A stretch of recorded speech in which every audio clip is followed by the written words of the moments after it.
दोस्तों आजकल जीवन का ट्रेंड थोड़ा ना बदल गया है। काफी लोगों की शादी 30 के बाद होती है, 32, 33, 34, 35, 30s में शादी होने लगी लोगों की, करियर की वजह से, बहुत कारणों की वजह से। तो लोग मुझसे पूछते हैं कि भैया अगर मेरी शादी 30s में हो रही है तो मुझे किन बातों का ध्यान रखना चाहिए, कैसे वो शादी सफल बने, क्या जरूरी बातें हैं जो ऐसी शादियों में होती हैं जिन पर ध्यान देना चाहिए। कुछ बहुत जरूरी बातें बताऊंगा, उनका ध्यान रखना और आपकी शादी बेहतरीन रूप से चलेगी। जब हम 30s में आ जाते हैं ना, हमारे जो बिलीफ्स हैं, जो सोच है, वो बहुत ताकतवर हो जाती है। उनको बदलना थोड़ा मुश्किल हो जाता है। सालों का अनुभव हमें मिल चुका होता है, अलग अलग तरीके के लेसन्स हमें मिल जाते हैं जीवन में, और हम सोचते हैं कि वही सत्य है, सबके लिए वही सत्य है।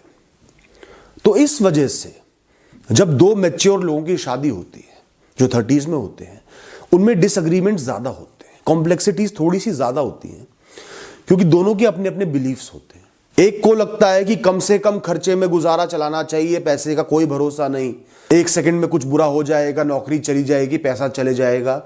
वहीं दूसरे को यह लगता है कि पैसे का कोई भरोसा नहीं, जाना है तो चले ही जाएगा, आज के जीवन का आनंद क्यों ना ले, मैंने कितना ही जोड़ लिया, कितना ही मन मार लिया, जब पैसा जाना था चला गया, इससे अच्छा तो आनंद ही ले लेता। अब देख रहे हो ना कैसे दो लोगों के बिलीव्स आपस में कोलाइड कर रहे हैं, अलग हो रहे हैं, और यही बड़े बड़े झगड़ों का कारण बन जाएंगे। वो छोटा सा खर्चा करेंगे, तुम्हें बहुत बुरा लगेगा, ये पैसे में आग लगा रहा है। वो तुम्हें तुम्हारी इच्छाएं पूरी करने नहीं देंगे, तुम्हें बहुत बुरा लगेगा, ये तो जीवन ऐसे ही बता देगा। तो ऐसी कॉम्प्लेक्सिटीज आएंगी, तो आपको उसमें दूसरे पर हमलावर नहीं होना, उनको बदलने का प्रयास नहीं करना, आपस में मिलकर हल निकालना है, उनको समझना है और अपने स्टैंड को उनको समझाना है, उनको गलत नहीं ठहराना, और दोनों को मिलकर एक बीच का रास्ता निकालना है।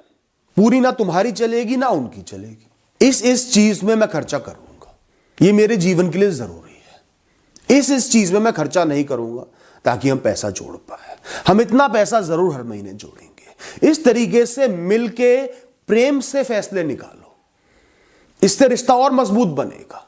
जॉइंट डिसीजन मेकिंग रखो। अगर आपके पार्टनर को छुट्टी के दिन आराम करना ही पसंद हो सकता है उन्होंने जीवन में बहुत संघर्ष करे हो, मेहनत करी हो, आराम ना मिला हो, तो वो चाहते हैं कि जब भी छुट्टी हो मैं पूरे दिन आराम करूं, पर आपको घूमने का शौक है। तो ऐसा नहीं कि उनसे लड़ना है या उनको बदलना है। अगर वो आराम करना चाह रहे हैं आज, तो आप अकेले घूमने निकल जाओ, या फिर आधे दिन आराम कर लिया, थोड़ी देर के लिए दोनों बाहर चले गए, या फिर 2 हफ्ते आराम कर लिया और 1 हफ्ते हम घूम आए वीकेंड पर। मिल बांट के रास्ते आपको निकालने होंगे, बड़े प्रेम से एक दूसरे को अपना समझ के तब रास्ते निकालने होंगे। दोनों को थोड़े थोड़े कॉम्प्रोमाइज कर रहे होंगे, और कॉम्प्रोमाइज तभी होते हैं जब वो प्रेम पूर्वक हो, एक दूसरे को अपना समझ कर हो, साथ चलने का एक भाव हो। और इसमें सबसे जरूरी है खुद को सही प्रूव नहीं करना। हर इंसान में एक लालसा होती है कि खुद को सही प्रूव कर दूं कि मैं सही हूं, तू गलत है। इस भाव को खत्म कर देना है। दोनों सही हो, दोनों गलत भी हो, हर इंसान अलग होता है, यूनिक होता है, सही गलत दोनों होता है। खुद को सही प्रूव नहीं करना, जीवन को अच्छा बनाना है उनके साथ मिलकर। दोस्तों 30s में जब शादी होती ना, अब ऐसा जरूरी नहीं कि हर कपल बच्चा करना चाहे, पर अगर आप चाहते हो कि आपका बच्चा हो तो कोशिश करना कि शादी के बाद कम समय में बच्चे की प्लानिंग कर लो।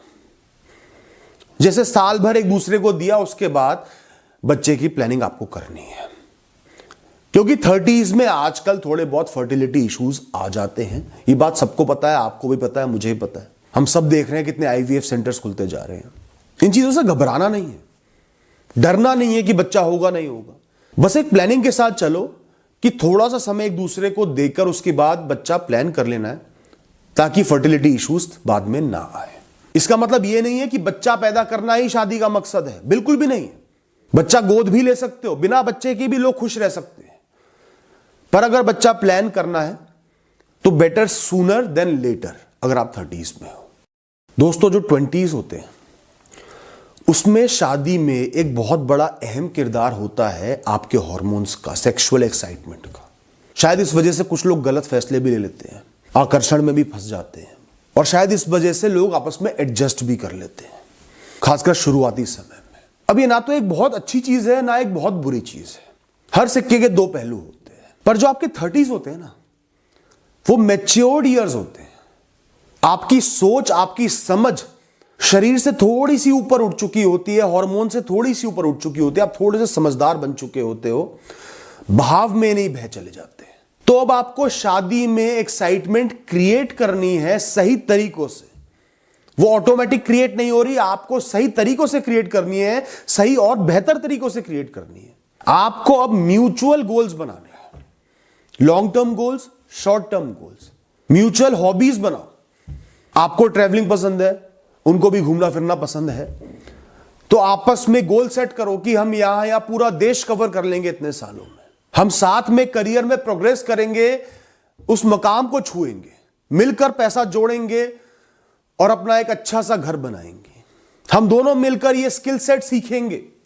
हर दिन दोनों को एक दूसरे को 1 घंटा देना ही देना है, कितने ही बिजी हो, निराश हो, परेशान हो, एक दूसरे से मन की बातें करनी है, दिन में क्या क्या हुआ शेयर करना है, अच्छी कॉन्वर्सेशंस करनी है, एक दूसरे का सपोर्ट सिस्टम बनना है, दोस्त बनना है। सेक्सुअल पार्टनर से ऊपर एक दूसरे का दोस्त बनना है, मित्र बनना है, घनिष्ठ मित्रता करनी है, एक दूसरे के लिए खड़े रहना है।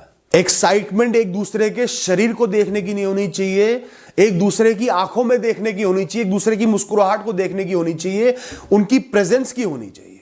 तो इस शादी पर आपको खुद काम करना है कि कैसे इसको एक्साइटिंग बनाए। आपको एक दूसरे का इंतजार रहे कि ये काम हम दोनों ने मिलकर साथ ही करना है। वीकेंड पर कुकिंग भी कर रहे हो, दोनों साथ मिलकर करो। रोड ट्रिप्स पर जा रहे हो, आधे टाइम गाड़ी वो चला रहे हैं, आधे टाइम आप चला रहे हो, मिलकर किताब पढ़ रहे हो। दोस्तों, अब बात करता हूं इंटीमेसी की, जो आपका एक सेक्सुअल रिलेशनशिप है उसकी, जो बहुत इंपॉर्टेंट है डिस्कस करने के लिए। आप दोनों मैच्योर्ड एडल्ट्स हो अब, और मैच्योरिटी हर चीज में झलकनी चाहिए। अपने ख्याल, अपनी सोच, अपनी वासनाएं दूसरे पर थोपनी नहीं है, अपनी सेक्सुअल एक्सपेक्टेशंस दूसरे पर थोपनी नहीं है। कभी उनको फोर्स मत करो, हमेशा प्रेम से उनके पास जाओ, कभी उन पे प्रेशर मत बनाओ, हमेशा अपने पार्टनर को समय दो। सेक्स शादी का मकसद नहीं है, एक हिस्सा हो सकता है। और जो आजकल टर्म आ गया ना, सेक्सुअल सेटिस्फैक्शन, वो कोई इंसान की जरूरत नहीं है। It's not a need, it's a desire. शराब पीना आपकी जरूरत नहीं है, इट्स अ डिजायर। कुछ बहुत मीठा खाना आपकी तलब हो सकती है, जरूरत नहीं है। ना तो अपने पार्टनर को जज करना कि उनका परफॉर्मेंस कैसा है, टाइमिंग कैसी है, उनका साथ निभाना है, सपोर्ट करना है। तुम जैसे हो, बहुत अच्छे हो, कंप्लीट हो, पूर्ण हो, चाहे लड़का हो चाहे लड़की हो। ना उनकी बॉडी के लिए कोई कमेंट मारने हैं, उनका मन, आत्मा, शरीर सब तुम्हारा है, और जो तुम्हारा है वो वैसा ही अच्छा है जैसा वो है। ना उनको कंपेयर करना। जिनके पास्ट रिलेशनशिप भी रहे हो, सबसे बड़ी घटिया हरकत होती है कंपेयर करना। और जो नेचुरल चीजें हैं उनकी, उनके लिए उनको कम दिखाना बहुत बड़ा पाप है। कोई भी परफेक्ट इस दुनिया में नहीं होगा, सेक्सुअली भी सब में कमियां होंगी। ये सोशल मीडिया और पॉर्न देख के गलत धारणाएं मत बनाओ। परफेक्ट ना होना is completely normal, and always be appreciative of your partners existence in your life. वो जैसा भी सहयोग कर पा रहे हैं, रोल अदा कर पा रहे हैं उस वाली रिलेशनशिप में, उसको अप्रिशिएट करो। उतना ही सही है, उतना ही बहुत है। खाली फिजिकल सेटिस्फैक्शन के पीछे मत भागो। और खासकर ये बात 30s के लिए इसलिए बोल रहा हूं क्योंकि 30s में शरीर में कुछ बदलाव आ जाते हैं, वो वाला एक्साइटमेंट फैक्टर नहीं होता। बहुत नॉर्मल सी चीज है। 20s में शादी कर लोगे तो भी तो 30s में आओगे ही, या 30s में आने से बच जाओगे। तो सेक्सुअल रिलेशन जैसा भी है उसके लिए अप्रिशिएटिव रहो कि वो मेरा है, वो पार्टनर मेरा है, वो हमेशा के लिए मेरा है। हमें साथ मिलकर जीवन को आगे बढ़ाना है, एक दूसरे पर दबाव बनाकर नहीं, एक्सपेक्टेशंस का या उनको जज करके नहीं, कम दिखा के नहीं। वो जैसे हैं, जो भी हैं, जैसे भी दिखते हैं, उसी में आनंद को ढूंढो, उसी में प्लेजर को ढूंढो। Love and sex must go together, never keep them separate. अब इसमें एक बात कहूंगा, कई लड़कियों के प्रश्न आते हैं कि I am not satisfied with my partner, उनकी टाइमिंग कम है या कुछ इश्यूज हैं। तो मैं उनको कहता हूं कि दिस इज नॉट सेटिस्फैक्शन,